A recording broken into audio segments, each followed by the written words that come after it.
Good morning. Let's go ahead and get started. For those of you that don't know me, my name is Kate Elkington, and I'm one of the co-directors of Grand Rounds, along with Drs. Jeff Miller and Christine Denny. Christine Denny is actually my co-moderator today on Zoom. So before we begin today's rounds, we just have a couple of lectures. First and foremost, we don't have rounds next week due to Thanksgiving. That arrived a bit quickly. The following week, November 30th, we have Grand Rounds with Dr. Yuval Nuria, Professor of Clinical Medical Psychology and Psychiatry and Epidemiology here at Columbia University Medical Center. And the title of his talk is Fear and Reward Processing in PTSD, Diagnostic and Treatment Implications. So before I turn it over to Dr. Levin to introduce the Endowed Grand Rounds and our speaker today, I just want to review our usual process. For the folks on Zoom, we just want to remind everybody to post questions in at any time during the talk using the Q&A feature and not the chat. Again, if you are a trainee, please put trainee after your question, as we will prioritize your questions. And then as well, we really appreciate those folks on Zoom who are brave enough to ask the question directly. We think it really enhances the rounds experience, so we encourage everyone to do that. So at the end of your question, if you could just note, I can ask the question myself, and then Christine will promote you to temporarily to a panelist, and you can speak directly with our lecturer today. And then just finally, for those of you who are in the auditorium, you can access the attendance and the CE surveys via the QR codes that are placed around the auditorium at the back and at the front, and I believe on the tables outside. And again, following the lecture today, there will be a lunch. It's going to be served just outside on the first floor of the atrium for everybody who's attending in person today. All right, so now I'm going to turn it over to Dr. Levin. Hi, everybody. I'm really delighted to be here, and I'm going to just describe a little bit about the Eric D. Hadar lecturer and then specifically about Rajita Sinha. So the Eric D. Hadar Distinguished Lecture is part of an annual lecture series on substance use disorders, and it was established in 2015 by the Eric D. Hadar Family Foundation. The annual lecture is in memory of Dr. Herbert Kleber, a compassionate clinician and unparalleled leader in the substance use disorder field and the former division chief. The Foundation's generous commitment supports the work of the Division on Substance Use Disorders at New York State Psychiatric Institute, and a portion of this gift includes an endowed fund for the annual Hadar Distinguished Lecture. The remaining amount, established by Eric D. Hadar Research Fund, has advanced research by providing resources for research support and research projects and laboratory infrastructure. Since 2016, the Eric D. Hadar Distinguished Lecture Series has expanded our understanding of both substance use and treatments available to those dealing with these disorders. Previous speakers have included Sir John Strang, Drs. Paula Riggs, Kathleen Carroll, Marcus Heilig, Dorothy Hatsukami, and Steve Shoptaw, all international leaders in the addiction field. And that is the same case with Rajita. Rajita Sinha, PhD, is the Foundation's Fund Endowed Professor in Psychiatry and Professor in Neuroscience in the Child Psychiatry at Yale University School of Medicine. She is a licensed clinical psychologist and clinical neuroscientist and chief of the psychology section in the Psychiatry and Department Chair of Psychiatry for Psychology at the Yale University School of Medicine. She's the founding director of the Yale Interdisciplinary Stress Center that focuses on understanding the neural and psychological mechanisms underlying stress, trauma, alcohol, and substance use behaviors, as well as related conditions such as chronic pain, comfort food intake, and obesity. She has developed novel drug craving, stress, pain, and food reward provocation paradigms to understand mechanisms that drive these states and related pathologies. Her lab has developed and tested novel pharmacologic and behavioral interventions to address alcohol and substance use behavioral change in the context of stress and trauma to decrease addiction relapse risks. She's received numerous awards for her work, including the Research Society of Alcoholism's Distinguished Research Award in 2020, and also the James Tharp Award for the American Society of Addiction Medicine. Her research support has been supported by a series of NIH-funded research projects continuously, which is a marvelous thing, over 25 years. She's published over 340 scientific peer review publications and currently serves on the National Scientific Advisory Council of NIDA and is on the National Institutes of Health's expert scientific panel for the NIH Common Fund Science and Behavioral Change Program. She also has previously served as a member of NIH and NIAAA's Scientific Advisory Council. She conducts workshops, lectures, and retreats on stress management, self-care for the stressed professional, I think we all could benefit by that, and for senior executives and other community groups, and on ways to reduce stress to enrich and enhance work, family, and personal growth for development. Our senior executive group within our division on substance use disorders unanimously and wanted Rajita to come. We had a chance to have dinner with her last night, which was wonderful. And I'm really delighted, having worked with her as a colleague and I hope now a close friend, and have her be able to speak with us today. So welcome, Rajita, and thank you so much for coming.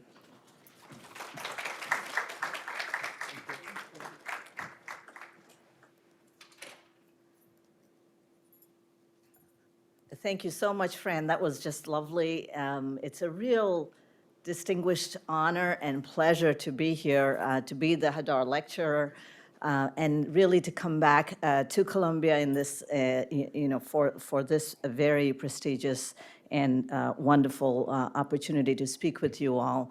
This department and division has been close to my heart since Herb Kleber. But even before then, but Herb used to be at Yale and was very kind to me when I started over there decades ago, and so and then of course many colleagues who are friends. So it's really special to be here. So I'm going to talk about stress and trauma in addiction, and we have floated and started to validate the notion of stress pathophysiology in addiction. And so the title here is, can we rescue that stress pathophysiology? So let me go ahead and first just show my disclosures, which are right there. I'm not going to be talking about any of the compounds related to work, to these disclosures. So before I give an outline, let's just look at drugs of abuse. And am I, you got me? So why do people use drugs? Anybody have some thoughts about that? What are our motives? And what you're starting to see on that slide is people will say, it's fun, it's partying. Like to get together with friends, this is what we do. And so that, of course, has to do with the well-known positive reinforcement aspect of drugs of abuse: pleasure, reward, fun, partying. But then there's the darker side as well. People use to get their mood up. Could just be just that, get themselves more energy. Maybe they have higher cravings and desires. Maybe they have to use to get through the day. And often that has been put into the negative reinforcement bucket. Interestingly, for 2 decades now, we've known that while both sets of motives are relevant and important in escalation of drug use, what predicts addiction is the latter, is negative reinforcement, is coping motives. And there have been beautiful longitudinal studies, cross-sectional studies reporting that. So I'm going to talk about this intricate link between stress, trauma, and substance use, misuse, and disorders. Are they two sides of the same coin? Of course they are. And then talk about stress pathophysiology and addiction. What happens, what do drugs and alcohol do to stress biology and to our stress regulation and coping? And what does that have to do with craving and relapse and in substance use disorders? And then, of course, many of you will say, well, so many of my patients have trauma histories and adversity and continuous adversity. So what is the role of that as you start to see them in clinics and try to get them to improve in terms of their outcomes? And then finally, can we rescue this? If there is a connection that's beyond epidemiology, beyond sort of these things co-occur, well, can we turn that around? So rates of childhood trauma and adult trauma are sky high. Worldwide, 70% of individuals have faced at least one traumatic event, and that is not only in developing countries. In Western world, those numbers are equally high. And what you see is that in substance use disorder populations, those numbers can range between 30 to 70% based on severity of illness and where you are seeing those patients. And that includes losses, dramatic losses, violence, exposure of physical and sexual abuse, accidents, and so on. In clinical substance use disorder samples, lifetime PTSD rates, which is PTSD is one psychiatric outcome or health outcome from multiple traumas, facing traumas, and current PTSD is, again, in high levels. And chronic pain, which has gotten more attention now with the opioid epidemic, is highly comorbid, not just with OUD, but also with alcohol and cannabis use disorders and other psychoactive substance misuse. So most importantly, these conditions, stress-related conditions or substance use disorders, disrupt emotional, motivational, regulatory pathways, and I hope to show you some of that, and overlap with self-control over negative emotions, and also over compulsive drug motivation. So if we just think about that for a moment, I want you to keep that in mind as we think about addiction treatments today. And let me just clarify, what do I mean when I talk about stress? I'm talking about uncontrollable, unpredictable events and stimuli. Stress biology, physiologic, endocrine, neural, and behavioral effects of stress. And then repeated uncontrollable events resulting from chronic stress experiences. We all face stressors, and it's important to know, how are we coping? Who copes well, who doesn't, who has resilient coping, who may be susceptible to maladaptive coping. But really, when we start to think about stress-related sequelae for psychiatric disorders, including addiction, we are talking about uncontrollable, repeated chronic stressors. And so, just shifting gears for a moment, for the last 25 to 30 years, there's been a big focus on brain circuits of reward as the basis for addiction. Dopamine-rich regions like the striatum and this particular pathway from the VTA, accumbens, and prefrontal cortex has had thousands of studies focusing on the accumbens and accumbens changes and changes in dopamine. And in fact, we've had compounds related to dopamine. Unfortunately, many of those have not panned out in the clinic. And a lot of the work done here, you all know this very, very well. And the reason for this really is that each of these addictive substances, and you will say substances or behaviors, activate the dopamine pathway. Or reward regions if you're doing brain scans.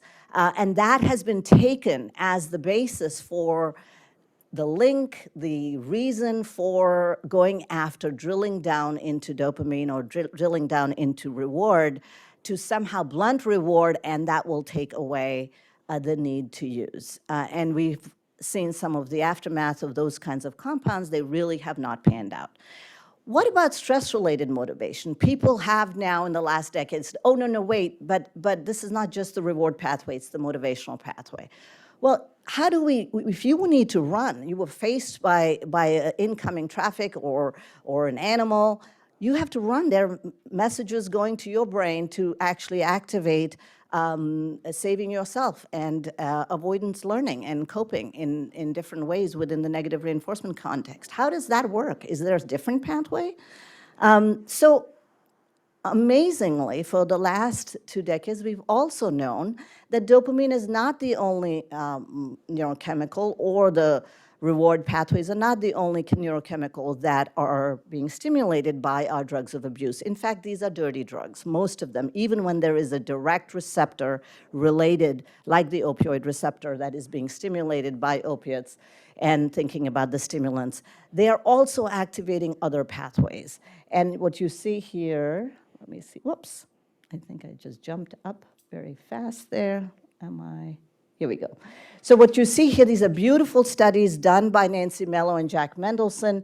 This is with smoking, and what you see is a high nicotine cigarette and a low nicotine. This is the low nicotine cigarette, and this is the high nicotine cigarette. And you see robust, as smoking has initiated, you have robust activation of ACTH of cortisol, epinephrine, DHEA. So the hypothalamic pituitary adrenal axis is being stimulated, the endocrine axis is being stimulated, the neuroactive steroids are being stimulated as well, and so is arousal. Many of these drugs of abuse potently affect arousal. Either they're making them more sleepy, acutely making you more aroused, and in fact, what we did recently was we put together a review to say, well, what is the state of the literature in humans for whether these different drugs of abuse are activating the HPA and autonomic nervous system, so peripheral pathways, and what is the status as people start binging. And this really comes from a robust, very nice literature with alcohol and nicotine showing that with even 2-3 episodes of binging or increasing use, there is downregulation of GABA, there is a downregulation of the HPA axis, and there is blunting or tolerance that is seen, subjective tolerance, endocrine tolerance, autonomic tolerance, and that is really what is represented over here, where there is data in humans, where there is no data, and then what is the status. And so this is a review that, I think it's a work in progress, because frankly, there's a lot of data that we still need to collect. But the bottom line is that drugs are acutely affecting stress biology, as detected by stress arousal. And adaptations in these pathways are part of chronic drug use. So we asked the question, well, why are we ignoring those additional pathways? What if those have something to do with craving and use? And we've become, about 25 years ago, I was running the leading public addictions facility at Yale, affiliated with the Connecticut Mental Health Center. And we saw a lot of folks, and we could teach them CBT, and I would be running those groups, and people would come back and say, oh, I relapsed. I'd be like, well, what happened to you? Well, I relapsed, I don't know, life happens. So we wanted to start saying, well, what is happening out there in life? Can we bring that life into the laboratory and study it? And we started to study those situations, get creative to sort of generate human lab models to validate whether in fact this is just epiphenomena that stress happens, or is it that it's directly related to drug use, misuse, and addictive processes. So taking a step back, I said earlier, how do we all cope? We did a study where we wanted to say, well, how's the brain sort of processing stress signals? And this is not just showing faces of emotions for a second or 5 seconds or for 10 seconds, because you and I know you don't get stressed in 10 seconds, right? It takes a lot longer to get stressed. So we were sort of saying, well, you can't really get people stressed. You can't get the HPA axis going. And so in this paper, we created a paradigm in the scanner. It was a block design with stress pictures coming at people without any control. We assessed the HPA and arousal as well. This happened for 6 minutes. And then there was a control non-stress condition. It was randomly assigned and all of that. And I won't get into the details because this is really just to make the point that what we were able to see is that there is actually a resilient coping circuit. It's what we called the resilient coping circuit. And guess which pathway that is? The resilient coping circuit is actually the prefrontal, medial prefrontal, ventromedial prefrontal, well, in our study, but others have talked about it as well. And it goes into the ventral striatum and is connected to a few other regions like the BNSD and the insula.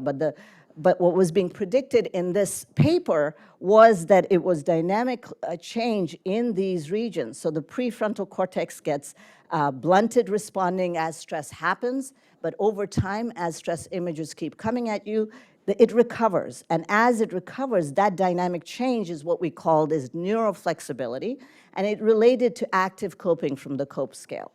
And interestingly, in these community adults, we did have people who did not show that dynamic change, either in the ventral striatum, which you're not seeing here, or in the ventromedial PFC. And the lack of that change predicted greater emotional eating, greater emotional dysregulation with reporting arguments and fights. This was on separate assessments, and binge drinking.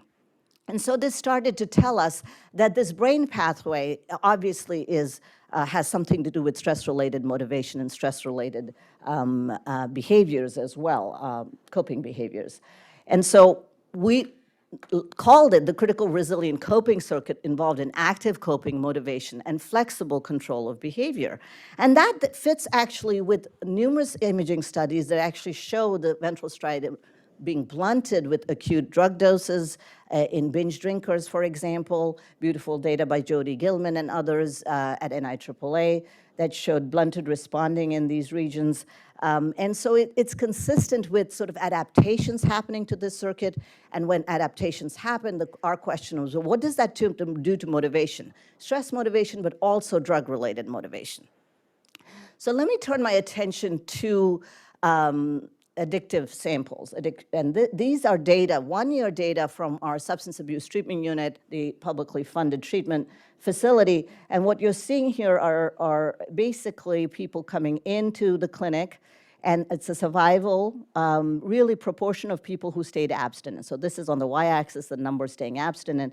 You're going to see a number of these kinds of curves, which is basically people falling off the wagon, right, and relapsing. So they engage in treatment, and this is based on their primary drug of abuse, would be divided here. And interestingly, just to note here, we have medications for opiates and alcohol, and you do see, in fact, some stabilization here before there's, again, precipitous drops. And of course, we do not have FDA-approved medications for cocaine and marijuana, and that drop or falling off the wagon, so to speak, is more precipitous. But I wanted to, we got kind of obsessed with what is happening over here.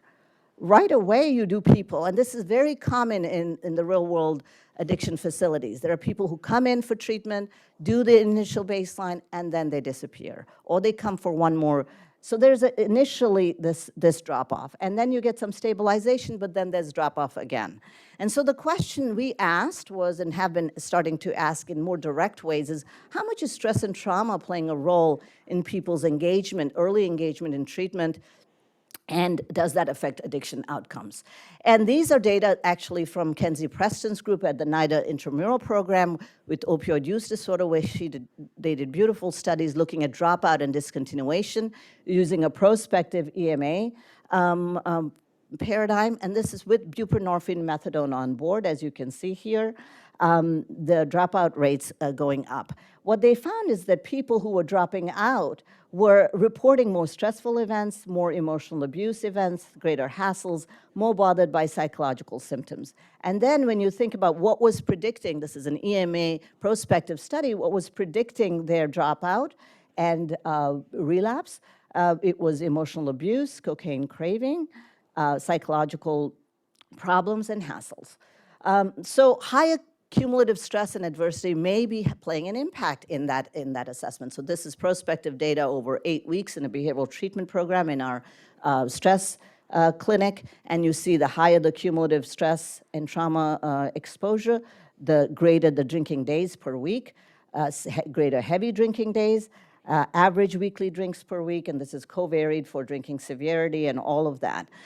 So again, the point being that if you had greater trauma and stressors, those are not just co-occurring, they're actually having an impact on treatment outcome and on relapse, right, and even in treatment engagement, because this is early treatment as well, right, in the current context. So what about acute stress and drug cue provocation and drug craving and prospective effects on addiction outcomes?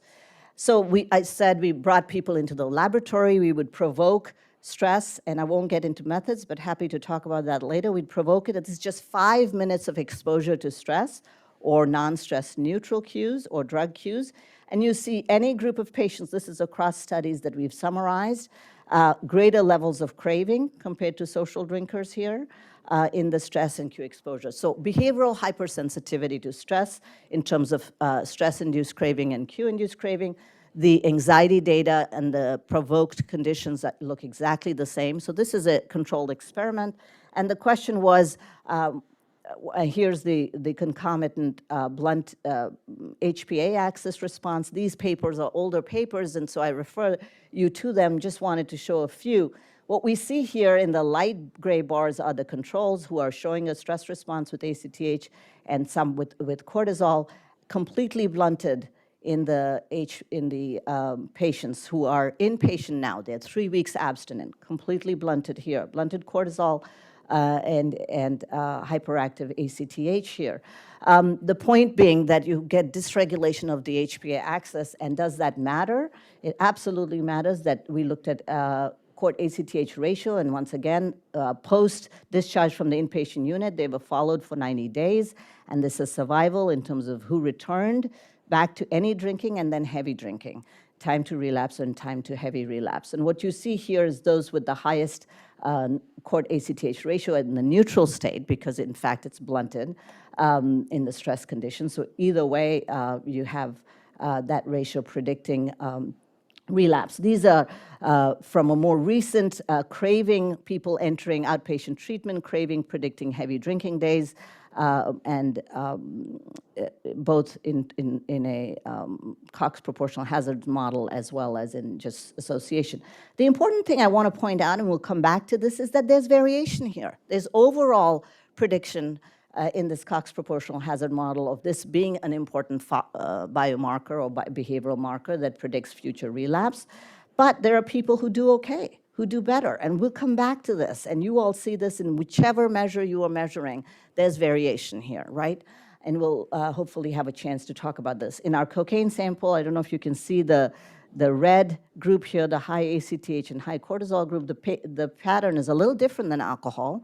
I think that is related to stimulant pathophysiology, perhaps, but really those who have high ACTH, high cortisol, are relapsing much more quickly. And then this is summary data from a bunch of imaging studies together. Those folks were imaged while they were inpatient and then followed in terms of relapse. And you just for the take-home being healthy controls, mobilize their prefrontal cortex, their dorsolateral prefrontal cortex under stress and alcohol cue exposure. That's activation in the red-yellow. The non-relapsers are activating somewhat, and a complete obliteration or blunted responding in the relapsers. So even blunted VMPFC, again, this is that resilient coping circuit. So we outlined what we call the relapse risk phenotype. Stress and trauma are predictive of higher relapse and poor addiction. I did not show you data, but we've published this childhood trauma related smaller amygdala hippocampus predicts greater substance use severity. In the laboratory, provoking stress-induced and cue-induced craving predicts future relapse. Altered HPA axis and autonomic responses predicts future relapse.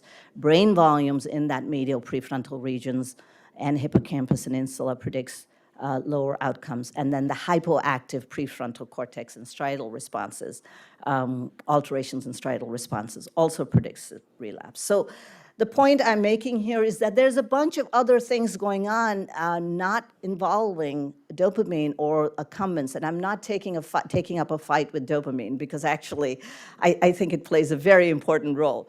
But it's very modulated by stress axes. I hope you get that nuance, that is my point here.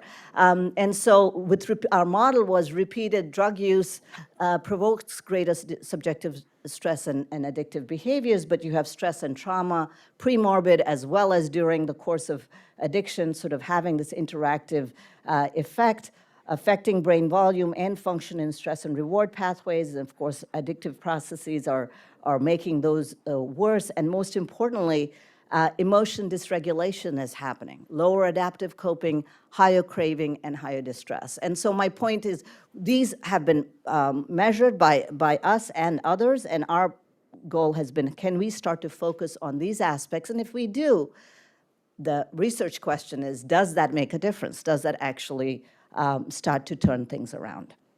So of course, you saw those arrows in our proportional hazard curves, prediction curves, and we are big believers in at least knowing, accounting for individual differences, and those moderators and markers could help us with doing that. And low-hanging fruit in addiction is disease pathophysiology, severity. Who are people who are actually reporting some withdrawal? They may not need medical detox in the case of opiates and alcohol, But can we capture those in our clinics? You know, the seasoned clinicians knew who were more severe based on their use patterns, which they would evaluate. But we were not using prognostic markers in a very straightforward way. So I think I treat that as low-hanging fruit. Then, of course, there's early trauma. How many folks are being assessed for early trauma and stress-related load, so to speak?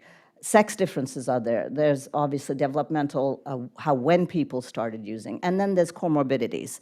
So I will just give you one example of withdrawal here. We've done some studies with abstinence days and sort of how quickly that early drop happens. But if you have a few days of absence, each day counts. And does recovery really start with each of those days? And so what are we looking for in the rescue of this stress pathophysiology? I've shown you just a few examples of stress pathophysiology in addictive samples. And so what we're looking for when we want to rescue this is a reduction in drug craving, using drug craving as a proxy for telling us that there might be a signal here. Normalization of the tonic and phasic changes in stress biology. HPA axis responses, autonomic responses, we can make the assumption that those may affect craving, sleep, energy level, focus, social functioning, all aspects that our patients do talk about. Improved cognitive and behavioral control. This is that resilient coping idea, where you get more improved control, greater self-regulation. And then finally, of course, the big enchilada is in the treatment setting. Is there reduction of treatment outcomes? So I'm going to give you some examples where we have now tested several compounds and we started with our collaborator, Amy Arnsten, who's not an addictions researcher. She's a prefrontal cortex neurophysiologist who used to stress her animals, both rodents and non-human primates, and identified these mechanisms in the prefrontal cortices, which are highly noradrenergic sensitive, flooding of noradrenergic pathways, and showed that you can rescue those prefrontal circuits with noradrenergic agents, alpha-2 adrenergic agonists, alpha-1 antagonists. And we said, okay, this is also low-hanging. These are well-established compounds, safe compounds. Let's go with them. So here's our data, our first set of data we did with Prazosin. In an inpatient setting, people were treated with Prazosin for 3 weeks, placebo-controlled, and after 2 weeks, they were exposed to our laboratory paradigm, and you see that, in fact, there was a reduction in stress-induced craving. Not so much in cue-induced craving, reduction in anxiety more dramatically, and negative emotions. And at that point, we said that Prazosin would not work for people who don't have stress pathophysiology. We were sort of saying that out in the wind. This was an Acer paper. There were other studies with Prazosin coming up, just loading everybody with Prazosin, and it led to some mixed findings. Anyway, some people had positive findings with Prazosin, others didn't. These are our repeat placebo-controlled Prazosin laboratory data, and I'm just the craving data was replicated, the emotion data was replicated, it is in this paper, but I'm just showing you what happens to cortisol in the laboratory setting. The baseline cortisol is reduced, and there is improvement in the stress response here with Prazosin. And so clearly making, and here is our 12-week clinical trial, randomized controlled trial that NIAAA was kind enough to fund, 12 weeks with 12-step counseling and contingency management for attendance, ramping people up for up to 16 milligrams a day, 3 times a day. So it's kind of a pain from that perspective, but we had very good compliance, and we can talk about that. That's all in the paper.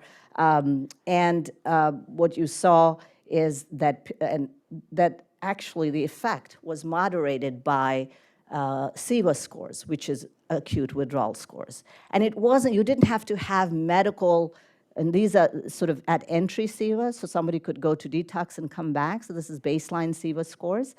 And what you're seeing here is that people who were on placebo ramped back up their drinking, and those who were on Prazosin sort of kept that flat. Another way of representing the data, this is at full dose, 3 to 12, and this is at week 12.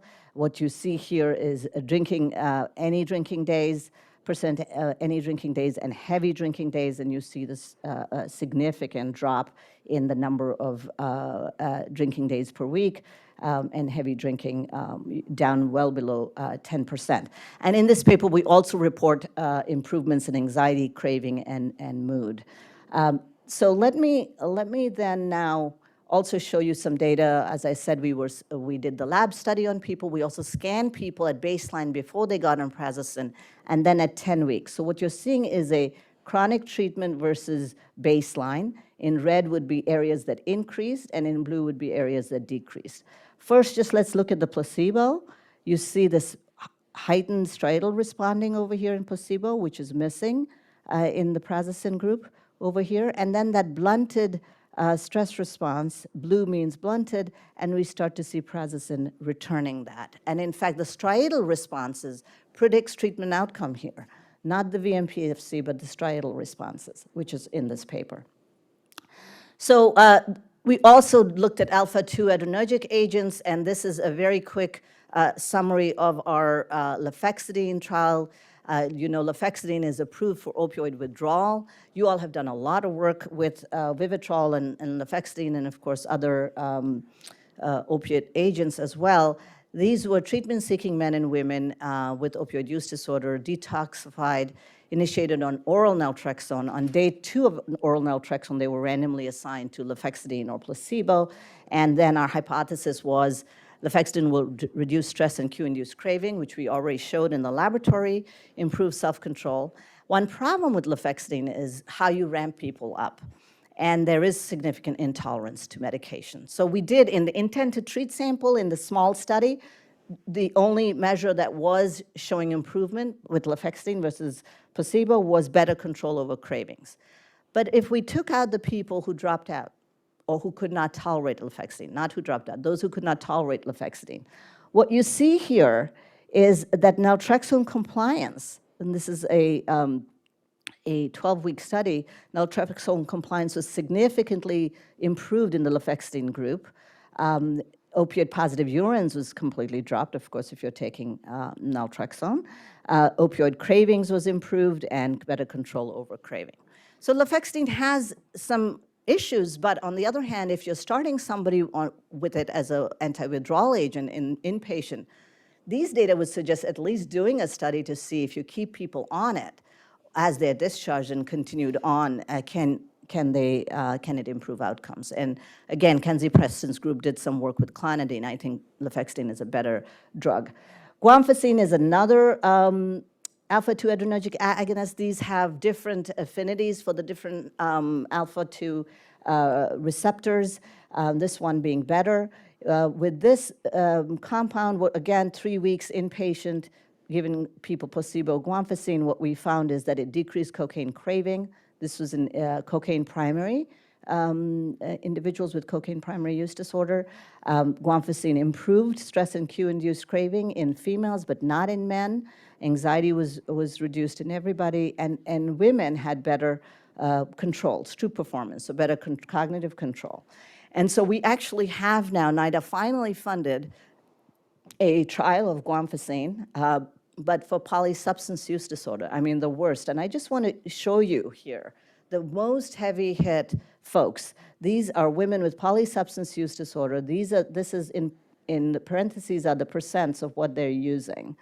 And I just want to show here early trauma and sexual abuse, 74%. Any legal issues, 89%. Interpersonal stress and trauma, 81%. How are we going to have medications to target this? Do we not need to target sort of this stress pathophysiology? And that's rhetorical here, but and then high levels of pain as well, and of course lots of drug use.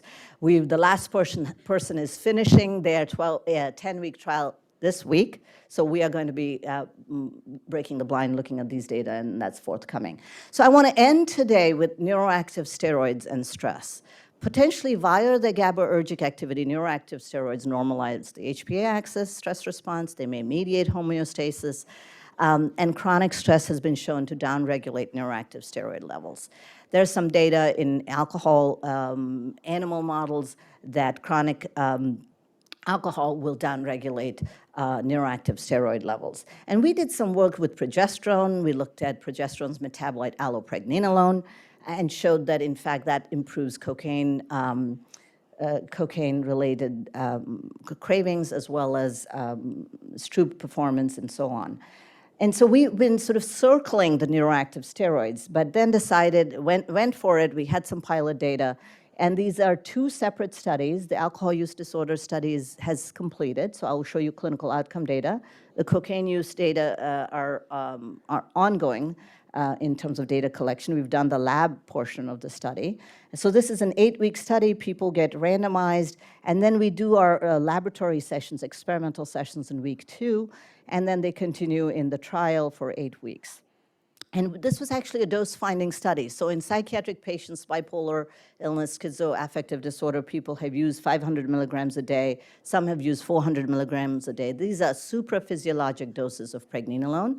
Pregnenolone right now is out there available as a supplement, but at low doses, 5, 10, up to 50 milligrams.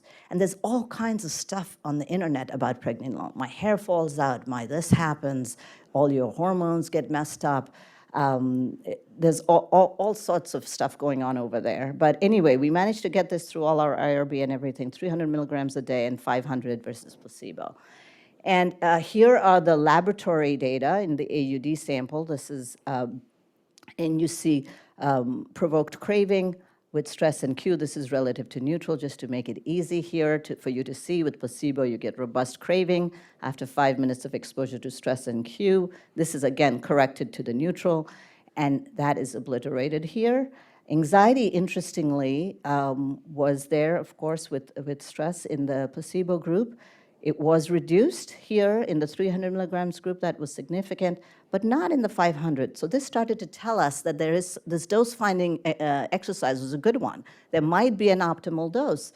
And in cocaine, again, very same pattern, but you see a nice dose-dependent effect. So 500 milligrams actually helping with the cocaine folks. And just to give you the HPA axis, ACTH ratio, there's blunted responding here, completely suppressed, and you get a nice, robust sort of normalization, we like to think, of the stress response in the 300 and the 500. Well, what happened in treatment outcomes? So in treatment outcomes, in fact, the 300 milligrams for the alcohol use disorder was the sweet spot. We get a reduction in heavy drinking days here with the 300 milligrams right here, which is significantly different from placebo, and the 500 is not. And we look at probability of a drinking day happening, that is there with 300 milligrams a day, and log of the drinks per drinking day as well. And then look at the weekly questionnaire for craving, the OCDS. This is both for the 300 and 500, you have a whopping separation. And these are all, by the way, treatment group by time interaction. So that's been fascinating for us, that actually you need to build up maybe a little bit, and you start to see that here. It's not an immediate response. And you see reductions in HADS, anxiety, and depression as well. So that's positive, and we want to take that to the next level. Let me just start with the summary of stress pathophysiology. So just in terms of the rescue. Prazosin, positive for stress-induced craving, negative emotions, HPA axis normalizing, or actually reduction in HPA functioning, improved brain responses, and reduced drinking, but only in those with withdrawal symptoms. We are now doing, and IAAA has funded a study just recruiting people who have more than 3 symptoms of alcohol withdrawal. So you don't need to be at 7, 8, 5, 8, very high levels of withdrawal. We're really using the CIWA as a clinical prognostic marker of stress being involved, stress pathophysiology being indicated, and therefore people needing some other help to help normalize that. And so that is a study that is ongoing. We're getting plenty of patients. I showed you some data with Lofexidine, positive benefit for OUD outcomes, but there are some caveats there in terms of drug medication tolerance issues. Pregnenolone, there's normalization of the tonic and phasic changes with peripheral stress biology, reduced drug craving and anxiety, and improved drinking outcomes. And then we'll see what happens with Guanfacine. But we keep seeing the sex difference with Guanfacine. So right there, again, a moderator variable that's very important. The dose is very important. We've published that at 2 milligrams, you don't really get to all of the stress-induced craving and stress-related, hitting the stress-related dysfunction fully. You have to go up to 3 milligrams a day. And so that's where we are in our current trial, getting people up to 3 milligrams a day. So in summary, there are stress and trauma and chronic drug-related peripheral and neural adaptations and stress-related reward and motivation pathways that are associated with distress symptoms, with craving, behavioral and cognitive control, and that impacts treatment outcomes. So what do we do about that? We want to target that stress pathophysiology in addiction with compounds or treatments, behavioral treatments that reverse or rescue these stress disruptions and compulsive motivation as a useful strategy to improve addiction outcomes. But I think it's very important to acknowledge that when we are having these dirty drug effects on multiple systems, there are going to be variability in terms of who gets affected with the HPA axis, with the compulsive motivation, and how much. And so for us to have clinical and biological markers that would start to tell us who's most affected, and so that we can target them and add agents or add treatments as and when necessary. And so there remains a critical need to bring to FDA approval specific treatments that address the stress pathophysiology to improve relapse and escalated drug use outcomes in addiction. So I hope I've convinced you a little bit to start to broaden your portfolio. We're looking at some stress and trauma measures. And with that, let me just acknowledge everybody at the Stress Center that have just been, this is everyone's work that I'm highlighting here. Nia Fogelman looked at all of the cumulative stress and adversity and its impact prospectively. You saw Verica Milevovich's work with the neuroactive steroids. Dr. Hermes is our psychiatric director at the Stress Center. Peter Morgan is a close collaborator right through all of those inpatient studies and continuing to be on there. Stephanie Wem makes sure we can do EMA and get amazing data day by day. And Gustavo is just brilliant. I know many of you are collaborating with him. He's running our inpatient unit now and has been a close collaborator. So with that, I want to thank all of them for this work and the NIH for the support and for you all for your attention. Thank you so much for being here, and I'm happy to answer any questions and be challenged, however you see fit.